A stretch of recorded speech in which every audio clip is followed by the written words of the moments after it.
All right, in this video, you're gonna see me go over my 3rd gen 4Runner. If you're into trucks, if you're into Toyotas, check it out. Welcome to Polar. I'm Matt, an avid fisherman, outdoorsman, jiu-jitsu black belt, lover of old Toyotas, a maker and builder.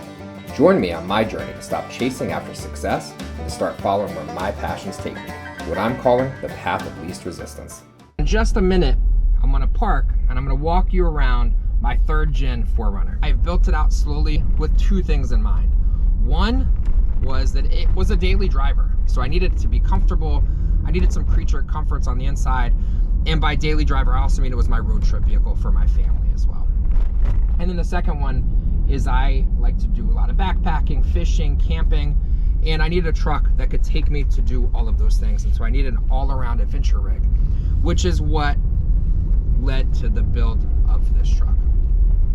Let's get started. This is my 2000 4Runner. I've had it for 5 years, going on 40,000 miles. Let's start under the hood.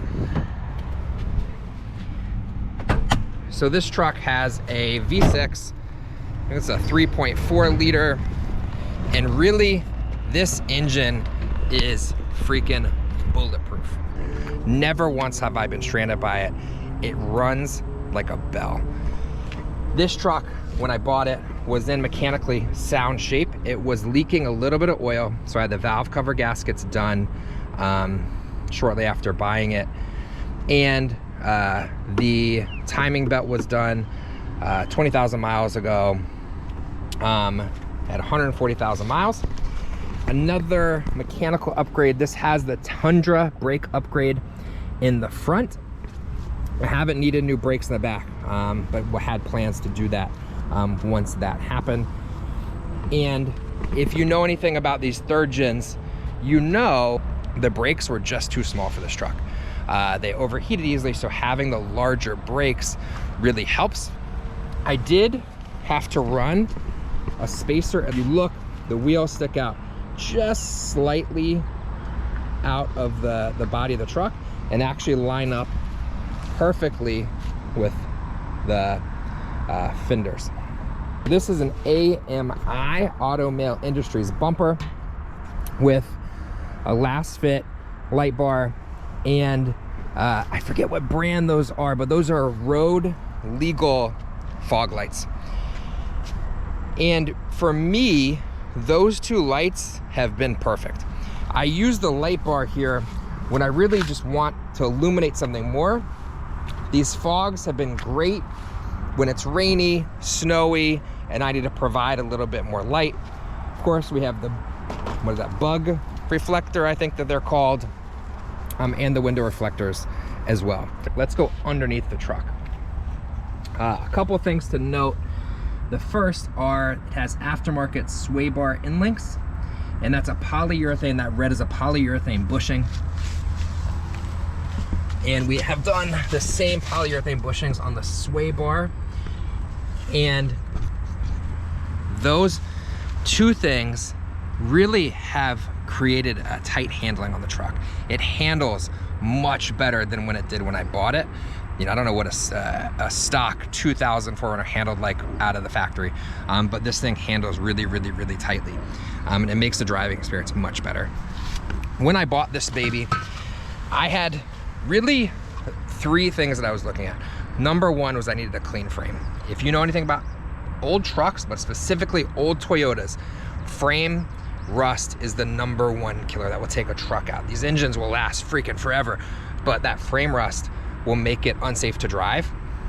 And so finding a clean frame was number 1.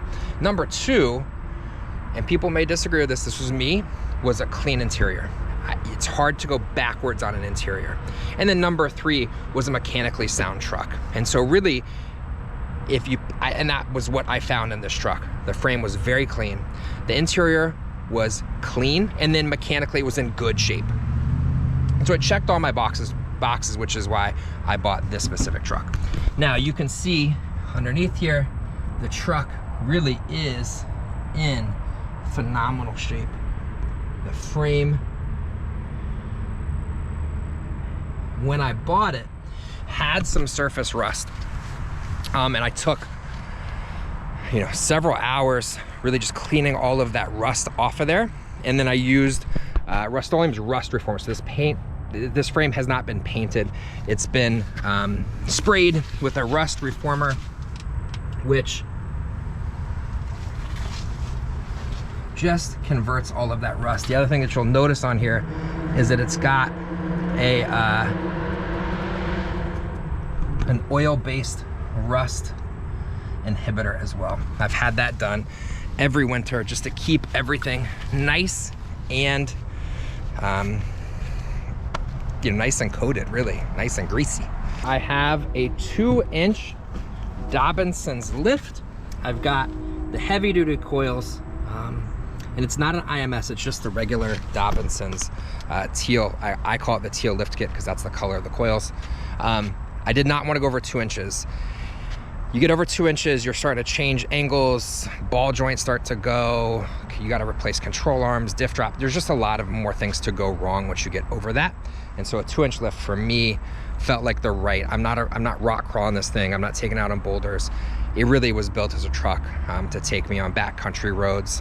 I do a lot of surf fishing, and so I just needed something a little bit in case I needed it, but I didn't need anything crazy.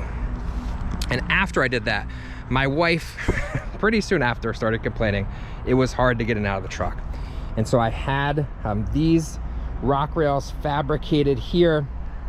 And again, really they are a step. I have ran into something making a right-hand turn, not on this truck, but on a different truck that was just, it was a little wall, and had something on that truck that saved the quarter panels of that truck. Those were just steps. And so I put these on here, both as a way for her and the kids to easily get in and out of the truck, and a little bit of added protection. I wouldn't be skidding these over rocks. They are welded directly onto the frame, but they do add a little bit of protection, and I think they look good. Also, while I'm under there, did have the lower ball joints done when I got the truck. So those were done at 120,000 miles as well. That's another thing with the 3rd gens that were not engineered well. It's really just the lower ball joints and the brakes are the 2 things that were under engineered in this truck. And so you have to have those replaced. I didn't know if they had been replaced, and so I just went ahead and did it. Moving into the interior rear of the truck, first thing, and one of the first things I got done on this truck was I put in a canvas back cargo liner. You can see something got spilled on there. And really, like I said, the interior of this truck was in really good shape. And so I wanted to keep it that way. So as much of the truck as I could keep covered, I have. And that canvas back cover covers all the way from there all the way through here and keeps that carpet nice. I built this as a sleeping platform and for honestly, like changing my baby, but also when camping, this is really nice. It's nice when we're on trips. I can pull it out, spread out lunch on it, have a nice picnic. So that's been really helpful. Under here is a little bit of storage area. I kept a fire extinguisher here, and then I kept some just basic tools on this side. This is a OEM cargo area, and then this is a Wrangler cargo net. This has been really nice to keep things like a blanket, a towel, a rain jacket for myself and for my kids. You can see the problem with camping on the back of a 3rd gen is this is not level. Here's the back of the truck with that sleeping platform piece added. This provides a nice level surface for you to sleep on. What I found is putting my head here, putting my feet back up here, and I can kind of prop them up here. Gives me plenty of room, especially if you sleep diagonal. Sometimes I have gear in here, so I just put my feet up here, and it's been a really, really good sleep. I'm 5'10", 5'11" on a good day. When people are being nice, I'm 6 feet. And I get really good sleep inside of this truck. Now, let's take that piece out and I'll show you. So that piece is just a single piece here. It props up against that rail. And then what's nice is you can come back here and put the camera down for a second. You can just slide this right underneath where that platform came out. And so it just gets stored right here, and it's pretty clean, and has really worked well for me. Up top, we have a Victory 4x4 Molle panel. This is something, honestly, I would probably take out of the truck. It's nice. I used to keep like an ice scraper, first aid kit up here, but when I started sleeping in the back of the truck, all that had to come out. And so cool, but not a great piece of kit for me personally. Let's move into the interior front of the truck. So first thing that you'll notice is these are Cover King, I believe, custom seat covers. So these are sewn specifically for the 3rd gen 4Runner. Like I said, these seats, you can see a little piece of it, are in very good shape underneath here. I'm not going to take these off, and I wanted to keep that. I really wanted to protect the OEM interior of this truck because it's really pretty. I like the blue. And so these are on both of the front seats and both of the rear seats. WeatherTech floor liners throughout the truck. These are great because they are, you know, have this lip here. If you spill something, it catches all that liquid. If you come in the truck with muddy boots, it's been snowing, they are really nice for keeping that liquid out of your floorboard and off of your carpet. This is a aftermarket 3D printed cup holder. These cup holders literally fit cans, like a little bit more room than a can. So if you have a large Nalgene, they don't fit there. They fit really nicely in here. This little piece here is where I keep my napkins. I got kids, you constantly need them. Somebody can make some money off this. Make a Kleenex holder for that little space. I've talked to a couple of people that do 3D printing, and it was gonna be more work than I wanted to do for them to build something that they were probably gonna sell to other people, but it's an idea. I got the truck on just because of, it's hot, man. You probably see me sweating in this video. But let's talk about a couple of things here. So the first is an aftermarket steering wheel cover. I bought this thinking it was 100% leather. The price was too good. I should have known better. It started to peel a little bit here, but it's got a really nice grip on the steering wheel, and I don't mind a little wear and tear. These two switches here are OEM Toyota Scion switches, and they control the fog and the light bar in the front. I think they give a really nice sort of OEM look. They have a good tactile feel as well, and they fit perfectly in the little squares for the 3rd gen. Next is my CB radio. Honestly, that is just for fun. It's just fun to talk to truckers, man. And so it was a fun little weekend project that I did one weekend. Next is a Pioneer double DIN head unit.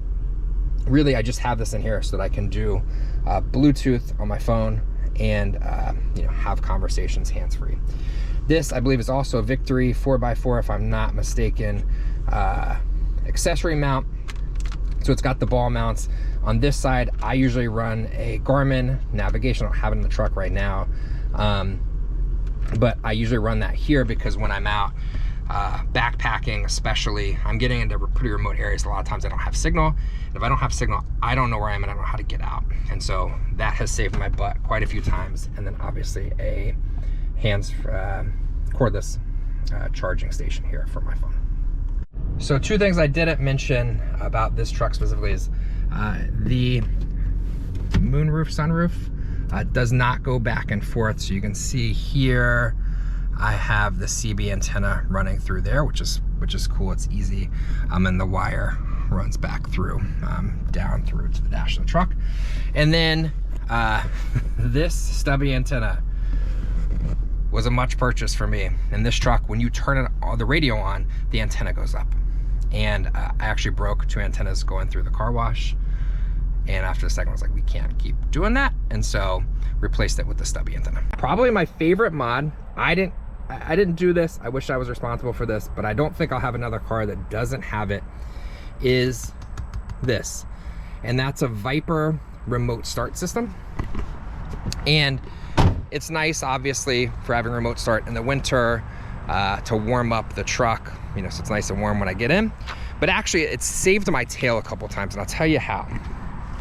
I took my son camping, and it was raining really bad. I turned on these aftermarket fogs on those little switches on the dash.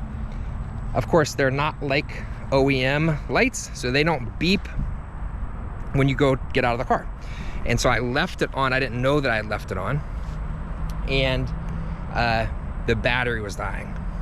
I didn't realize this Viper system has a voltage meter on it, and if the battery drops below a certain voltage, it will start the car back up. So my son and I were camping. I hear the truck start, and I was like, oh no. I thought I must have sat on my keys. The truck started. I run over to it, and it also automatically locks the doors. Well, I thought I had started the truck. I couldn't get in. I called. I have Geico roadside assistance. They were sending somebody out. All of a sudden, the truck cuts off, the doors unlock, and I couldn't figure out what happened. And then it did the same thing a second time. And I figured out that because those lights were on, it was saving my battery. Just a few months ago, my son and I also, Tate, went to the movies, and the same thing happened. I happened to leave my lights on in the truck, and it cut on. It saved my battery. That is something I will always have on every single one of my trucks. Let's talk about the top of the truck next.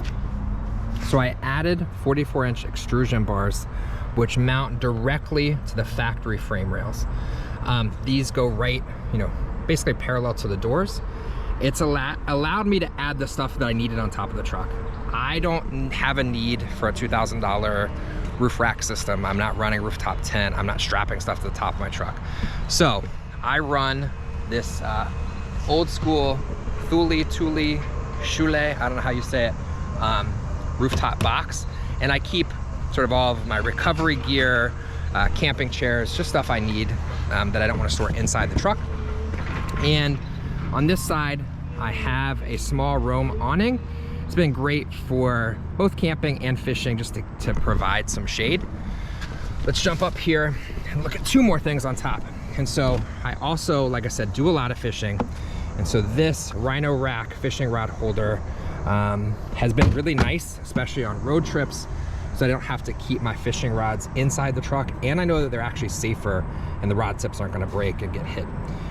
And then last is this Yakima bike rack. You take the front wheel off, you put it in here, and then you strap in the back wheel back here using a different piece. That thing's been really nice. I don't do a lot of biking, but I like to take the kids out and I tow them in a trailer, and my bike didn't quite fit in the back of the truck. And I have taken it on a few road trips, and so being able to put it on top of the truck has been really nice. And then last is the CB antenna. I store it under here because it can go up here, but it hits here and it starts to rattle, and so I just keep it under here. I haven't really noticed a difference in the signal. I'm sure that it does make a difference, and I'm sure I just gave some radio guy somewhere a heart attack. But the top of the truck, I really have tuned in for what I use and what I need. I've got to end this video on a little bit of a sad note and say that I am selling this truck. This truck has been a passion project of mine for the last 5 years. I put a lot of love, sweat, money into this truck. But over those 5 years, my needs have changed. I've had 2 little boys, and really just have the need for something a little larger, something a little more comfortable for long drives that my family can take, something with a 3rd row for my kids and for their friends. And more about that coming up in a later video. But this really has been a passion project of mine. And that's what I hope for this channel. I hope to share my passions with you and also inspire you to chase after your passions, whether you're a 3rd gen owner and this gave you some inspiration or some ideas, or you're into something else. Keep chasing after your passions and follow along as I chase after mine.